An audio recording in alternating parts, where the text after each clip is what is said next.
All right, everyone. It is 1 o'clock here on the East Coast and I believe 10 o'clock on the West Coast. Hello, everyone. I'm Jen with TSIB. Welcome to TSIB's Construction Risk Management Seminar, Day 1. We're very excited to be here with you today. I'm going to introduce our speaker in a moment, but first, a couple housekeeping notes. This session is recorded, but we will have a live question and answer at the end. We ask that you stay on mute and off camera for the entire section. Matt Masivic is here with us today, so if you have any questions, you could post them in the chat feature located at the top right of your screen.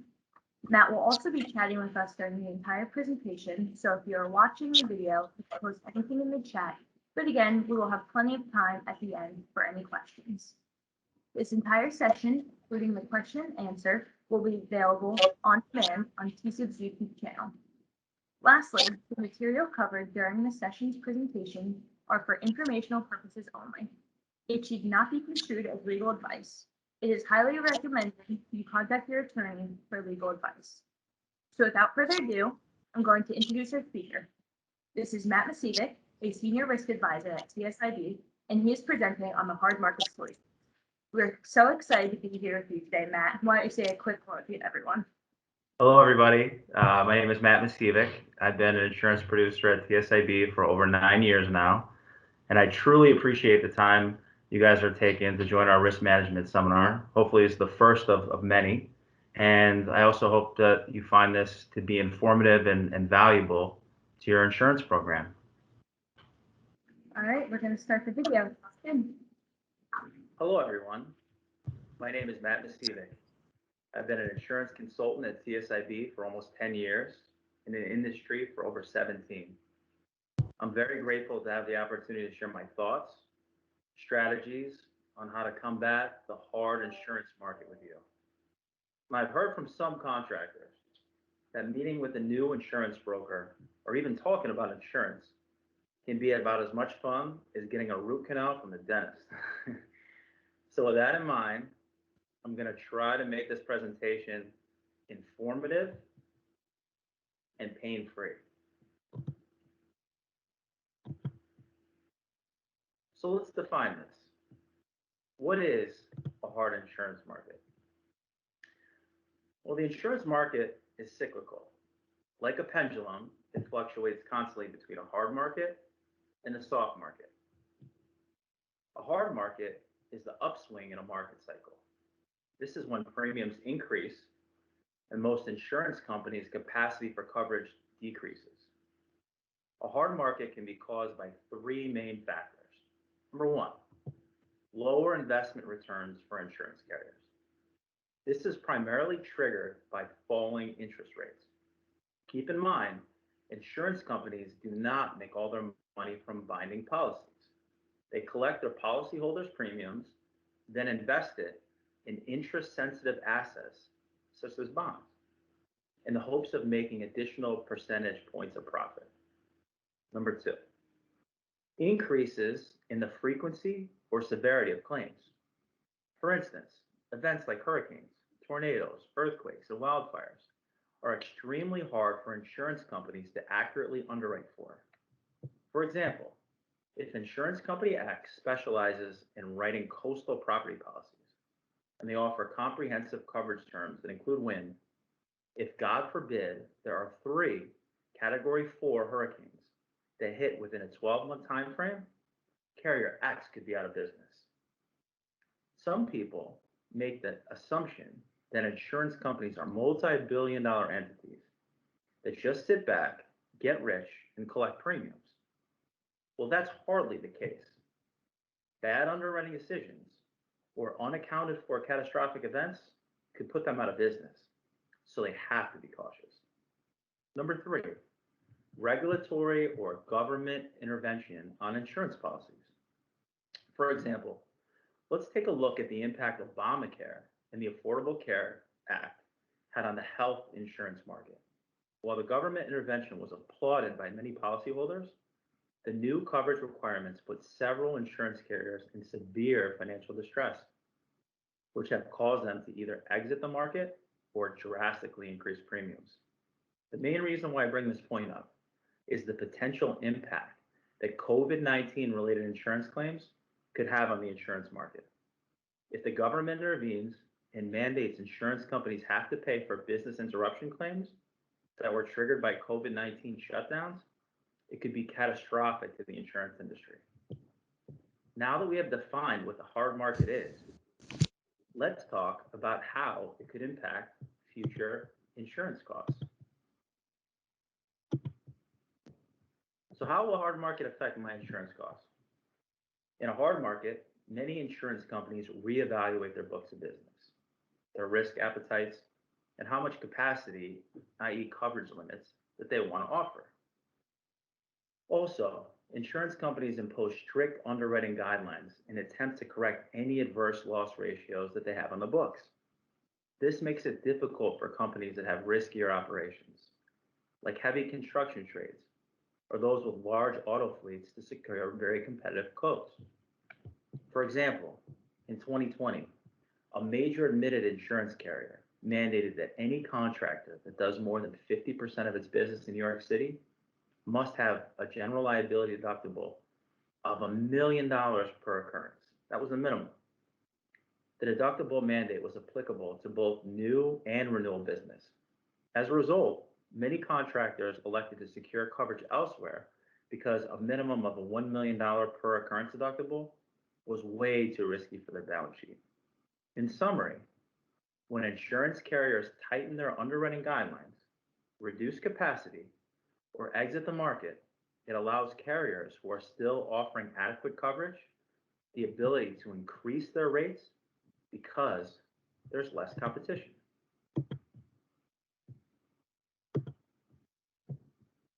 Let's talk dollars and cents. How will the hard market impact your bottom line insurance costs? And what lines of coverage are expecting the biggest increases? Let's start with auto. Commercial auto rates are on the rise for nearly all classes of business, especially those with larger fleets in the energy services, trucking, or transportation sectors. Auto rates for fleets with over 100 power units are up 20% on average. Smaller to mid-sized fleets with under 100 power units, the average increase is around 10%. Next, excess. The excess liability market continues to deteriorate as auto liability and general liability claims increase in severity. In the past, excess pricing remained flat and was relatively inexpensive as compared to underlying policies. It was rare that a loss would pierce through the underlying policy limits. However, in the current market, the average expected rate increase is 20 to 30%, with the lead layers getting hit the hardest. In addition, some carriers are pushing to change the policy rating condition from flat to auditable. Please make sure you pay close attention to this, because it could result in a substantial additional premium at audit if you have a banner year. Please also be aware of carriers slipping in limiting coverage endorsements at renewal, such as height restrictions, designated work exclusions, and sunset clauses. You do not want to find out that there is a coverage limitation that was added to the policy for the first time when filing a claim. It's becoming more difficult to secure true follow-form excess coverage in the marketplace. Workers' comp. For the past 3 to 5 years, workers' compensation has been one of the most stable lines in the marketplace, with several states experiencing rate decreases, with the exception of California. However, even the remarkably stable workers' compensation market is becoming volatile. The primary driver of the uncertainty is COVID-19. Medical costs have increased, and some states are creating different regulatory requirements. Insurance carriers are now working to manage impacts of the regulatory requirements, which include compensability of claims related to the virus, changes in the workforce, i.e. telecommuting, claims due to layoffs and furloughs, delayed medical treatments, and classification changes as employees change roles. The overall impact of all these challenges is that the anticipated average rate percentage increase is 3 to 5%. Now, next, what do we do to combat the hard market? Here are 6 key strategies that are critical to utilize when trying to combat the hard market. I'll give them all to you now, and then we'll take a deep dive into each one individually.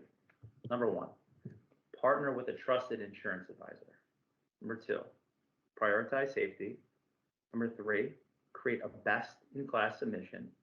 Number 4, analyze your risk tolerance. Number 5, audit your EMR, equipment, and vehicle schedule. And number 6, select the insurance program that best fits your needs. Next, how to partner with a trusted insurance advisor. Now, time out. This does not mean to invite 4 brokers to quote on your business at your next renewal. That could actually hurt your chances of securing the best deal. In a hard market, there are a limited number of carriers who are willing to compete for your business. Carriers also get turned off when they receive submissions from multiple brokers on the same account. I recommend conducting interviews, then selecting the broker who you feel the most comfortable with to represent you in the marketplace. But how do I do that? Well, here are some tips on how to select a good broker. Number 1, your broker should truly know and understand your company, what you do and how you do it. This will help them sell your company as a good risk to the underwriters. This level of understanding only happens with constant communication. Number 2, your broker should be an expert in your industry. They should know the specific coverages you need and represent the right carriers to secure them. Number 3, your broker's resources should be in line with your company's needs. Are you best aligned with a national, global, or a small local firm? If your business is within a 10-mile radius, you may be best aligned with a local broker. However, if you work across multiple states, you will want a brokerage that knows the laws and requirements in your entire area of operations because they're different from state to state. Number 4, who's going to provide the day-to-day service in your account? It is important that you're comfortable with the skill set, knowledge, and level of customer service that you will receive from the team you work with on a daily basis. In some brokerage firms, you'll have very little interaction with the person who sold you the policy by design. So I recommend meeting the service team before hiring a new broker. Next, prioritize safety. As an employer, it is critical for you to be concerned with the safety and the scope of work of your employees. Your company's safety protocols and protective equipment will help avoid losses and in turn save you money on your insurance rates. Having a low EMR is important to surviving the hard market. It makes sense. If your company practices a culture of safety, it will see fewer injuries and workers' compensation claims. Underwriters like to work with companies that are safe. Just as financial statements are a good indicator of your company's financial health, your EMR is a good indicator of your company's claims health. An EMR is a number that measures both past cost of injuries and future chances of risk. Essentially, the EMR is looking at your previous claims history. Your EMR indicates how safe your company is to underwriters, owners, and even general contractors.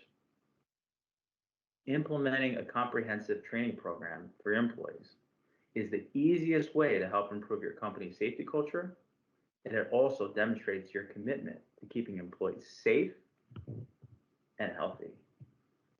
Next, create a best-in-class submission. A thorough submission is very important, especially in a hard market. Working with a good broker will generate a submission that is crafted specifically to alleviate any underwriting concerns about your company's loss history or overall scope of operations. It will also help secure a place at the top of the stack so it's reviewed in a timely fashion.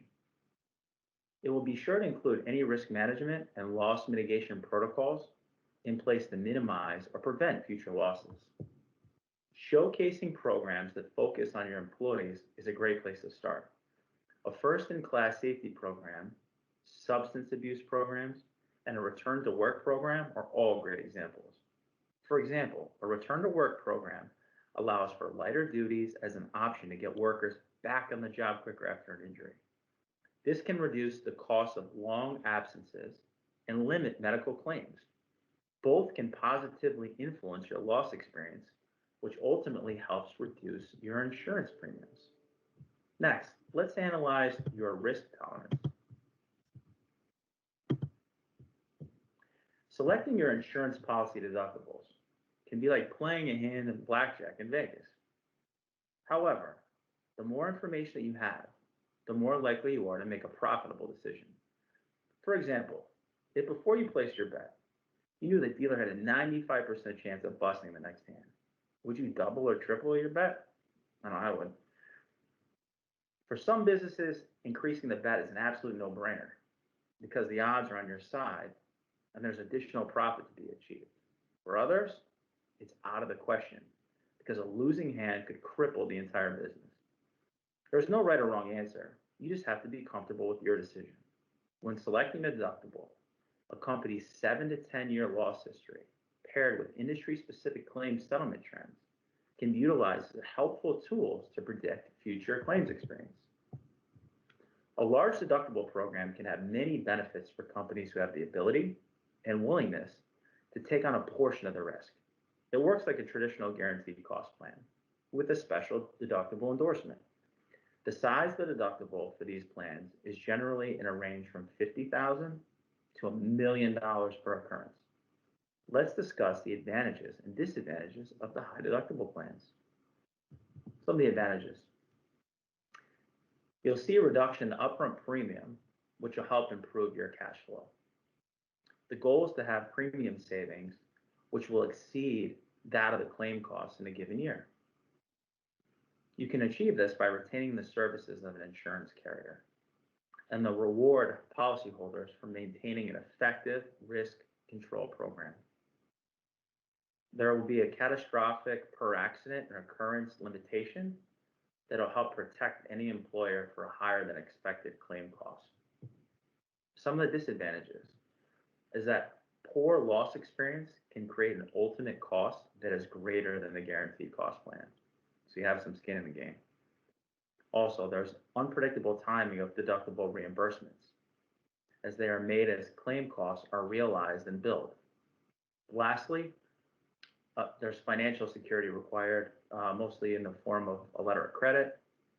Since claim costs that fall in the deductible are paid by the insurer and then reimbursed by the insured, collateral is needed to secure the promise of reimbursement by the insured. Next, audit your EMR, vehicle, and equipment schedules. Depending on how safe your company has been and how many claims have occurred, it will start to alter your EMR number. This metric is extremely important as insurers use it to calculate your workers' compensation insurance premiums. Errors can skew your EMR, so make sure your loss history and claim numbers are accurate. An incorrect EMR can be very costly financially and on project opportunities. Most general contractors do not want to work with companies who have an EMR over 1.0. In a hard market, having a safer company is key. It will not only help you set the groundwork for a lower premium now, but ultimately provide protection for your company in upcoming years. Also, for your equipment and vehicles, schedule audits, work with your broker. They're easy to do. You should do it semi-annually just to make sure that you're on the same page. And most carriers will give you credit back to the day you sold or replaced the equipment. So it's good to keep a close eye on that. Next, select the insurance program that best fits your needs. And that's getting the best bang for your buck. Use the right deductible. Purchase the limits that you actually need. What do your customers require you to have? Third, be careful of the terms and conditions. Are there any hidden endorsements? Are there any hidden exclusions? And lastly, does your program require a letter of credit? If it does, how big is it? And what will your bank charge you in percentage points to secure that? Because that's an added cost to your overall insurance. Well, I hope you found this to be very helpful. I appreciate your time. Thank you very much. Here's my contact information. Please feel free to reach out to me if I can ever be assistance. And I hope everyone has a great rest of their day. Thank you.